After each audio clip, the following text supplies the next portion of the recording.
खुलुमबाय लोगोफोर, गोजोन फुंबिलि बयनिसिमबो।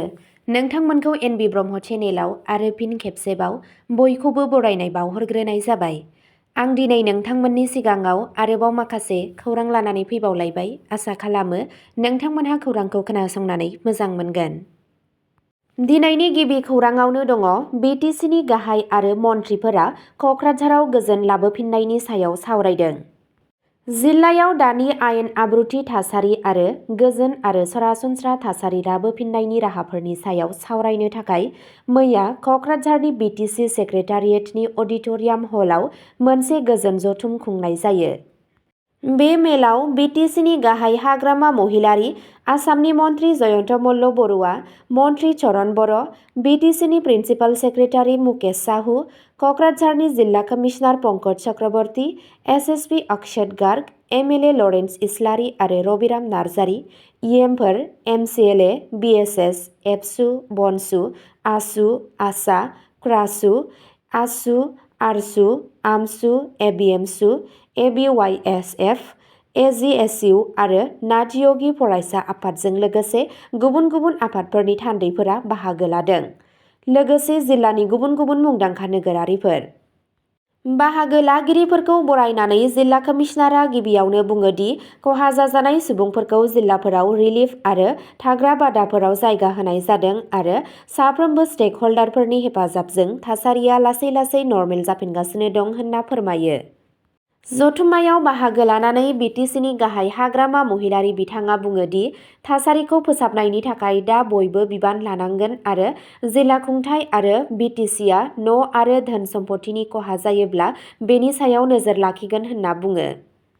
बिथाङा मिजिं थिदों दि रिलिफ केम्पआव थानाय सुबुंफोरा थाबैनो गाव गावनि न'सिम फैफिननो हागोन।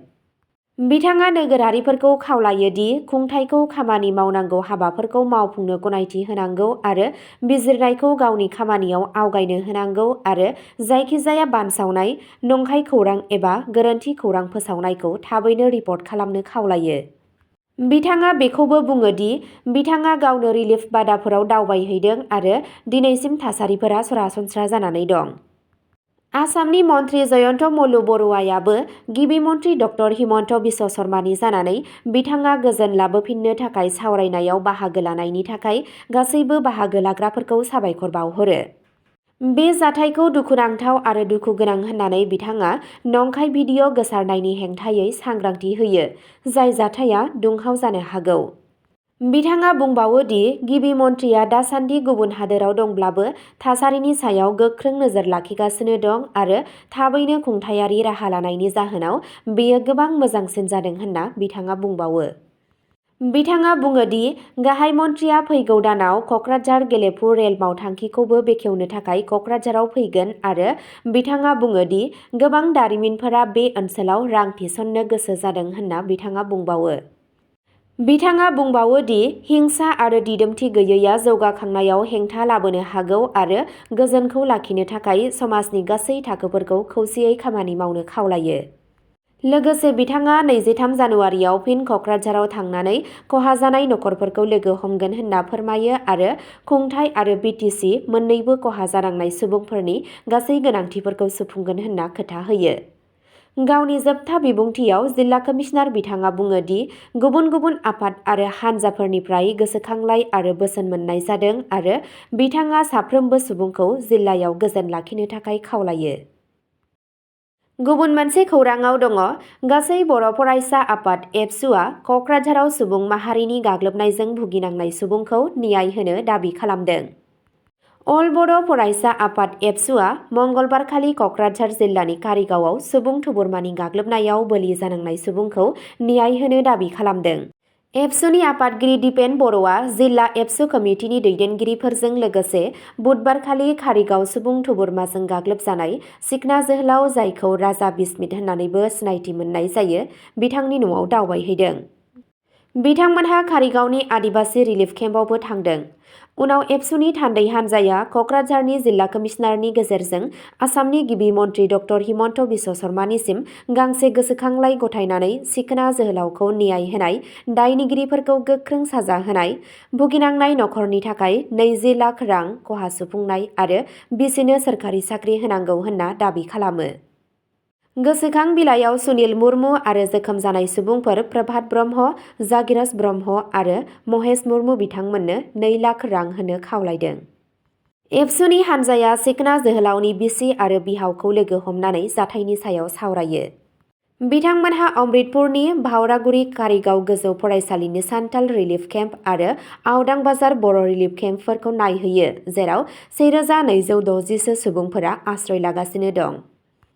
बर'आ सीमा गामि आरो गोजान ओनसोलाव नांगौबादियै रैखाथि थिसननो खावलायो आरो गासैबो हारि माहारिफोरखौ गोजोन लाखिनो खावलायो। गुबुन मोनसे खौराङाव दङ, मेघालय पुलिसआ दाउखि सीमा साखाथियाव 18 बांलादेशनि नोगोरारिफोरखौ होबथायो।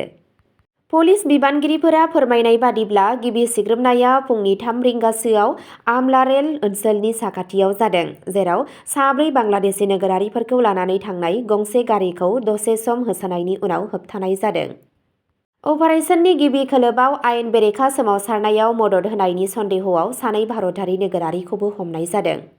हमजानाय सुबुंफोरखौ आरोबाव सोंथि खालामनायाव मिथिनो मोनो दि बांलादेशनि नोगोरारिफोरखौ लानानै गुबुन गुबुन गारिफोरा बे एखे लामाजोंनो दाउखि फारसे थांगासिनो दंमोन।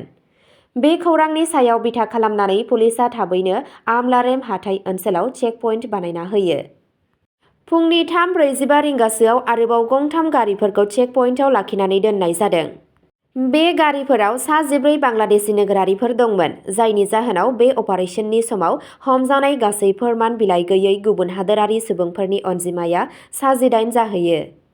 बे अपारेशननि समाव गासै 5 गारिफोरखौ जब्द खालामनाय जादों आरो 7 ड्राइभारफोरखौबो हमनानै लानाय जादों। हमजानाय गासैबो सुबुंफोरखौ आरोबाव आयेनारि बिजिरनायनि थाखाय गथायना होनाय जादों।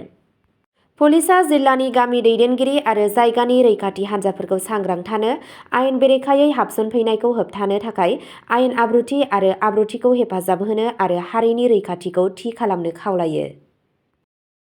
गुबुन मोनसे खौराङाव दङ, झारखन्डनि जासिडीआव रेल जाब्रबथाय।